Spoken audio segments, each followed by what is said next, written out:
sa Quadcom, pinapaano din pala dun sila Harry Roque?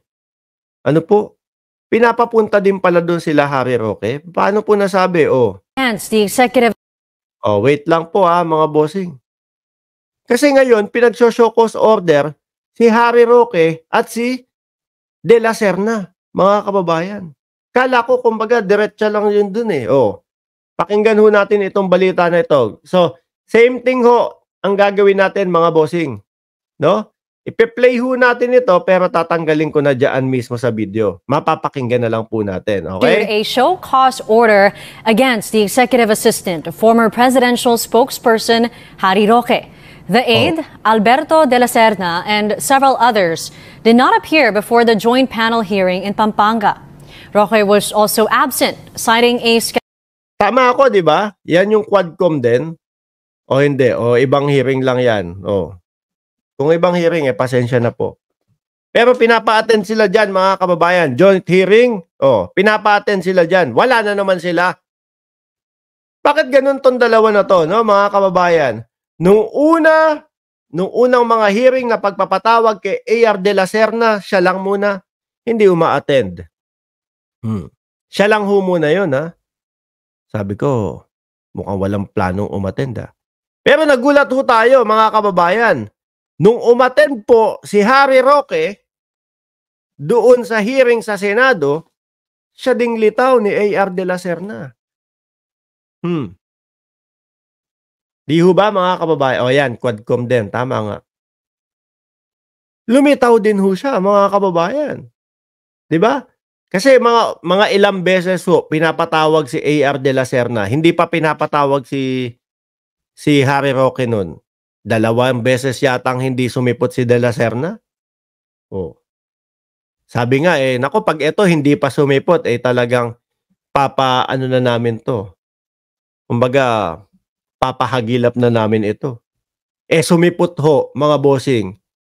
Yun yung pinatawag na si dating spokesperson, Harry Roque, mga kababayan. 2 na sila. Sabi, yun pala mapapasipot pala itong si De La Serna kapag nandiyan si Roque. So, ito pong patawag ulit sa kanila, parehasong wala. Kaya ngayon, show cause order sila. No? Tuloy. Scheduled court appearance. Roque has been entangled in a pogo mess after the gaming regulator revealed he provided assistance to the raided Lucky South 99 pogo. Philippine Senator Ronald De La Rosa claims the mark. Yan daw po, mga kababayan. Diba? Ako alam ko kung nasan si Roque Kasi nakita ko, di ba may nagsabi sa akin dito kahapon, Boss Mark, yung mautog sa Canada, ngayong araw. Ngayong araw. Tapos di ba yung Quadcom, same, kumbaga kahapon din, mga kababayan. Or kung hindi man kahapon, pero kung nasa Canada si Roque, hindi naman makakabalik agad-agad yun. Pero nakita ko talaga si Roque. Nandoon sa Mautog, Canada. Nagsasalita pa nga Nasa harapan pa nga no? So ibig sabihin mas inuna ni Harry Roque yung pumunta doon sa sa Mautog nila, kesa dito sa patawag ng Quadcom. Kasi pinagsama-sama ho yan no? Pinagsama-sama hong committee yan, kaya sinabing Quadcom. Bakit ganun?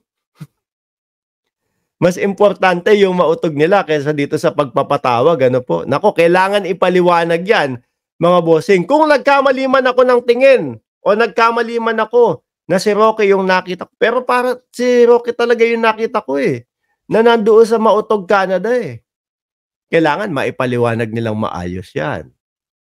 Ano po? At kailangan din mawala sa isipan ng taong bayan na kapag ka-a-attend si Roque, saka lang a-attend si De La Serna. Di ho ba, mga bossing?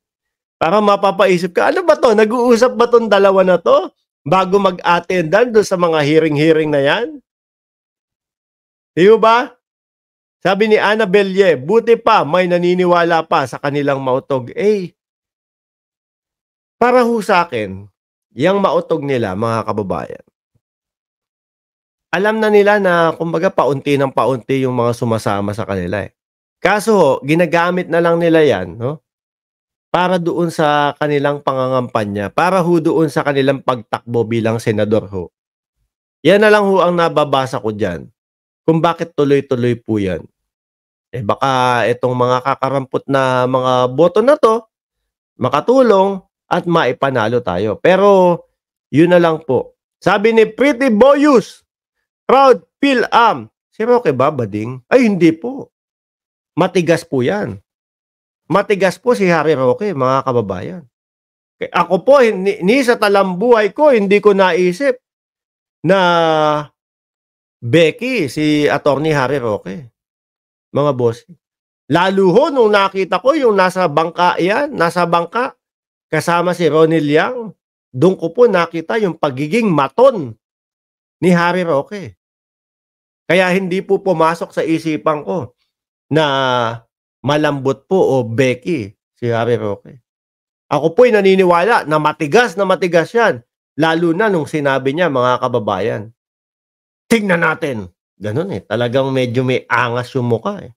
Tignan natin kung mapapataples natin si Ronnie Liang. Yun po ang aking basihan, mga bossing. Na talaga pong itong si Harry Roque, matigas to, sabi ko. Ibang klase ang angas ni bossing. No? Kaya ni minsan po hindi sumagi sa isip ko na Becky si Attorney Harry Roque. Yung pala eh. Yung kala mo laging may away, yung kala mo naghahamon ng away. 'Di ba? Tingnan natin. Kung mapapataples natin si Ronnie Liang. Tsaka ho yung kapag kasama si A.R. de la Serna, ibang klase ho ang tindig niyan. Tsaka masaya po lagi sila.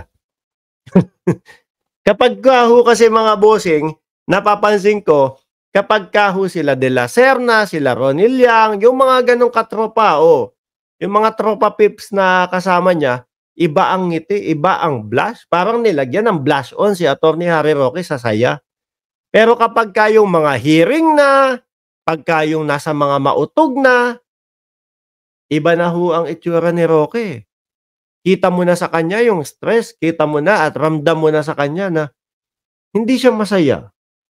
Kaya sabi ko, kung nag-concentrate na lang si Attorney Harry Roque doon sa mga pagpapataples niya kay Ronnie Liang, siguro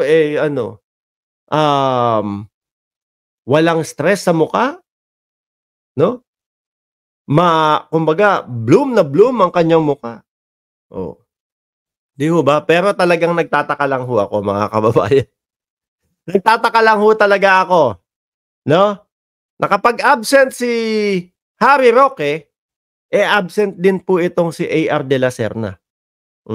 Baka sa susunod po yan, biglang pareha sila, sabay silang susulpot na naman po sa mga hearing. Nako. Mapag-iisipan na po sila talaga niyan, mga boss. Diba?